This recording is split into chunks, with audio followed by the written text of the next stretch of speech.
Komið þið sæl aftur, við ætlum að beina sjónum okkar að SOS barnaþorpunum. Það eru 9.000 Íslendingar sem að styrkja bágstödd börn í þessum þorpum víða heim. Inga Lind Karlsdóttir er ein þeirra. Hún fór í janúar síðastliðnum til þess að hitta í fyrsta skipti SOS börnin sín. Annað þeirra reyndar fluttað heiman og orðið tæplega 30, en þau hafa búið í Greenfields barnaþorpinu á Indlandi, en það eru 38 Íslendingar sem að styrkja börn einmitt í því þorpi. Já, Inga Lind, þetta eru þau Sonja og Púskar. Já. Og ykkar saga enn orðin ansi löng. Já, hún er orðin, í tilfelli mín og Sonju er hún 25 ára. Þetta er orðin aldarfjórðungur.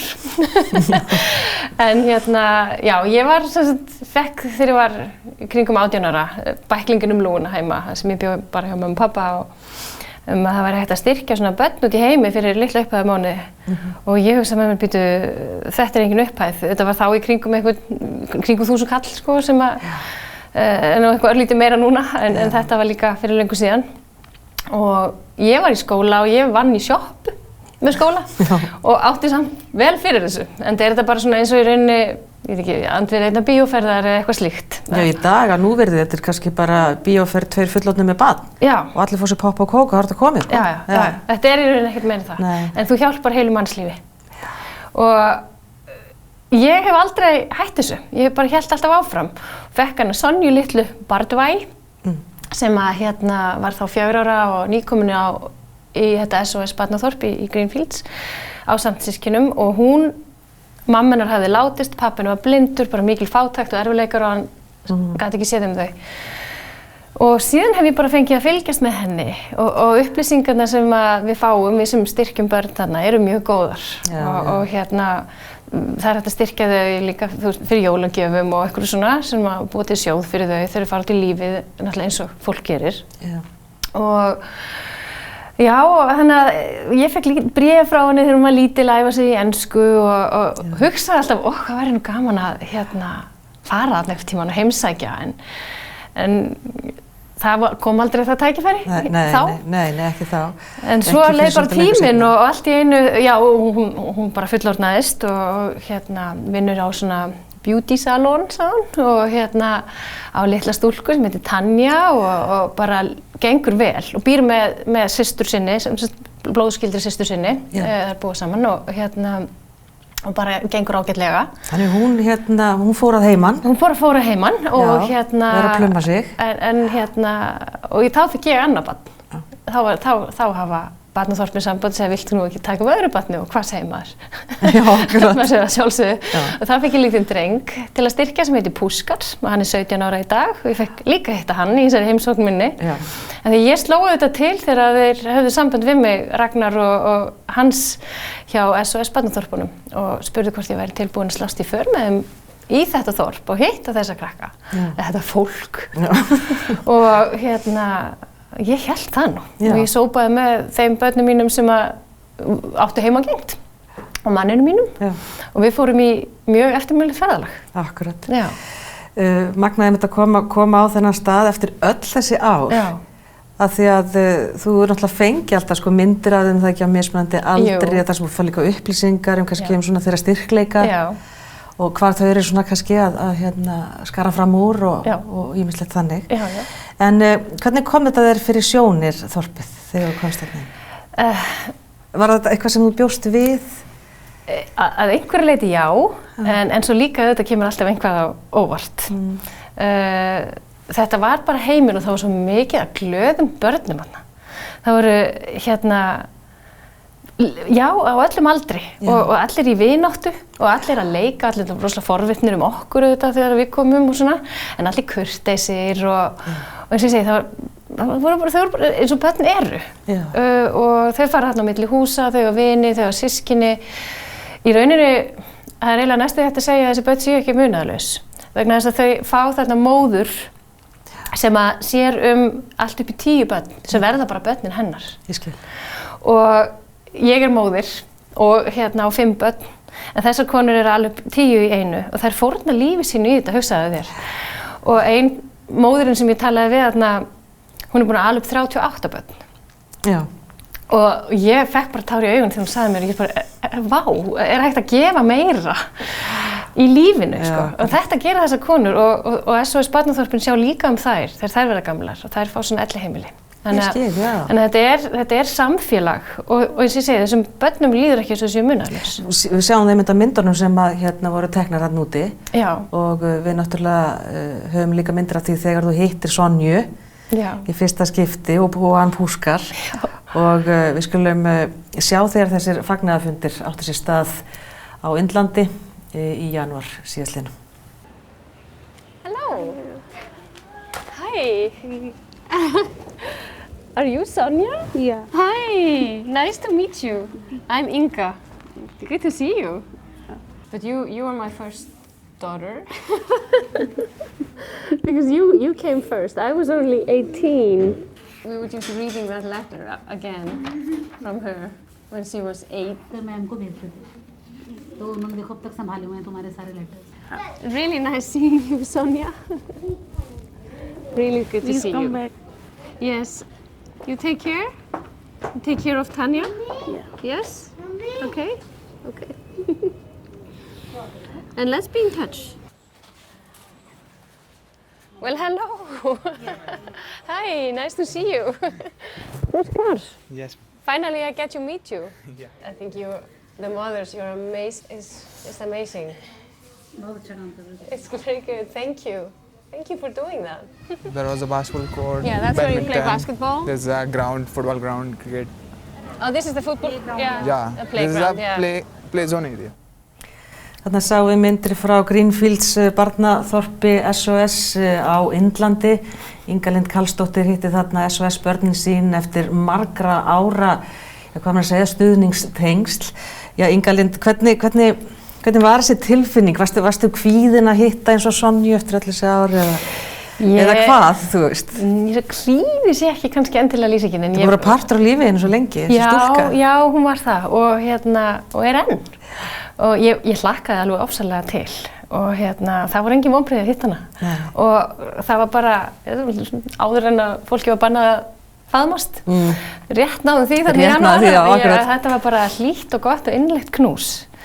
Og ég kannski kom á að hún er svo lítil, hún er bara lágvaxin og það var eitthvað... Og þú ert nú ekki hávaxin? Nei, en ég var það þarna.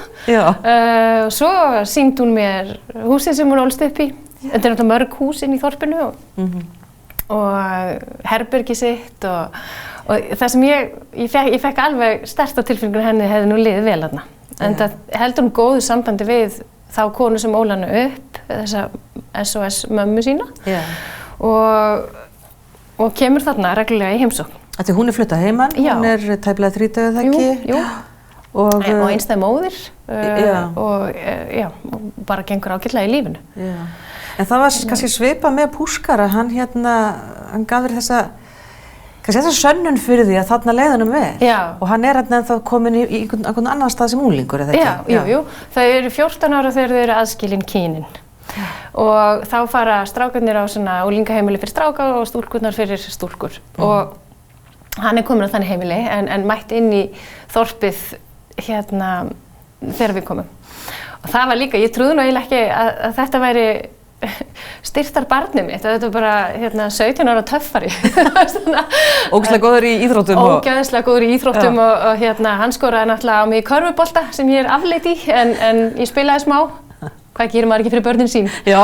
En bara, þetta eru bara eðlilegir krakkar, eðlilegt fólk sem fær frábæra æsku út af þrátt fyrir hrakningar og kannski slæmt útlit í byrjun. Já, af því að það er náttúrulega bara bein leið á götuna, eða ekki, í Betl. Jú, og það var eitthvað sem þú sást náttúrulega núti. Já, maður sér ýmislegt í Delí þegar maður fer þangað, og margt sem maður tekur á og stingur í hjartað, en eiginlega kannski það versta sem ég sá ekki. Ég sá ekki 12 milljónir barna sem í barnaþrælkun, til dæmis. Sem hefði getið verið Púskar. Sem hefði getið verið hann. Og bræður hans sem, en þegar maður getur hjálpað og ekki með meiri fyrirhöfn en þetta, þá á maður að gera það. Já, akkurat. Af því að margt smátt gera eitt stórt. En þessi ferð að, hún var ekki til þess að sko sérstaklega sannfærið að þetta gengi allt hérna rétt og vel fyrir sig. Þú varst alltaf alveg, til sumir segja, byrju, eru peningarnir örugglega, er þetta örugglega vel varið og svoleiðis. Já. Þú varst alltaf löngu sannfærið það. Ég Var það ekki? sko, það er náttúrulega þegar ég er 18 ára, þá er ég svona að hugsa bara, er þetta alveg öruggt að peningurinn sem ég set fari hann á réttan stað, sko. Þetta barn örugglega til og eitthvað svona, já. Já, maður veit ekki alveg, þú veist. En svo þegar maður sá fréttir af fólki fara og heimsækja þessi þorp, stundum voru einhverjir þekktir stjórnmálamenn eða einhverjir eða bara eitthvað fólk sem fekk svona tækifæri eins og ég fekk til að fara í þorpið, þá er það svo það styrkir mann í trúnni og maður sér, ok, þetta ég er raunverulega skipti máli og þessi peningar fara á réttan stað. Og það er líka gaman að segja frá því að SOS Barnaþorpin á Íslandi er með mjög litla yfirbyggingu. Þannig að þetta er pínlítil skrifstofa í Hamraborg, þar sem örfáir vinna við að halda utan allt þetta. Af því það er ekki bara að vera styrkt af foreldri, það er líka búið að vera barnaþorpsvinur og þá styrkir þorp og þá fer aurinn þinn í reksturinn á þorpinu. Svo er líka eitthvað sem kallast fjölskylduefling sem er mjög merkilegt og Ísland hefur staðið sig vel í og það er að styrkja fjölskyldur þannig að börnin þurfi ekki að fara frá foreldri sínu. Já, einmitt. Hjálpa foreldrunum að verða fyrirvinur. Já. Og þannig að það eru margar leiðir til þess að styrkja og líka einskiptis styrk greiðslur sem er í boði líka sérstaklega núna á þessum tímum út af þessari skelfilegu farsótt að áhyggjuefni sem er mest núna er Afríka. Af því að það var gerð rannsókn í 5 stórum Afríkuríkjum sem sýnir að helmingur barna 12 ára og yngri býr hjá ömmu sinni og afa. Það vantar líka inn í kynslóðina á milli. Það vantar nefnilega kynslóðina. Það er kynslóðin sem hefur bara dáð úr ykkur öðru. Eyðni til dæmis. Mjög stórt, já, mjög mikið vandamál. Þannig að ef að þessi veira er nú að herja illilega á þessa kynslóð sem er að ala upp þessi börn, þá fjölgar mjög munaðarlausum börnum í Afríku. Þannig að það eru sérstakt átaksverkefni í gangi núna hjá SOS Barnaþorpunum til þess að fara bara í þetta mál. Þetta hefur náttúrulega, faraldurinn hann fer út allt náttúrulega og hann fer auðvitað inn í líf barnanna og býr til enn stærri vandamál. En það er náttúrulega þessi SOS Barnaþorpa, þetta er ekki bara í þriðja heimsríkjum, þetta er í 136 löndum, þannig að við erum að tala sko starfsemi sem er svo stórmerkileg sem á sér rætur. Já, til Austurríkis. Fyrsta þorpið var þar á öllum stöðum eftir styrjöldina. Það var eftir seinni heimsstyrjöldina. Já, og öll munaðarlausu börnin eftir hana. Já, þannig að þetta er löng og merkileg saga og mér finnst bara utan haldið í þessu öllu saman alveg magnað og ætla ekki að hætta þegar hann púskar minn verður orðið nú stór til þess að flytja heiman þá fæ ég bara nýtt barn. Engin okkur einasta spurning með það. En heldurðu að sko Sonja og Púskar verða ekki bara partur af lífiðinu og fjölskyldu þinnar sem eftir er? Jú, þau verða það. Þau verða náttúrulega bara áfram sínum heimahögum og allt það en við erum sjálfsögum með nokkuð sem heitir samfélagsmiðla núna og við Púskar erum í miklu sambandi á Instagram.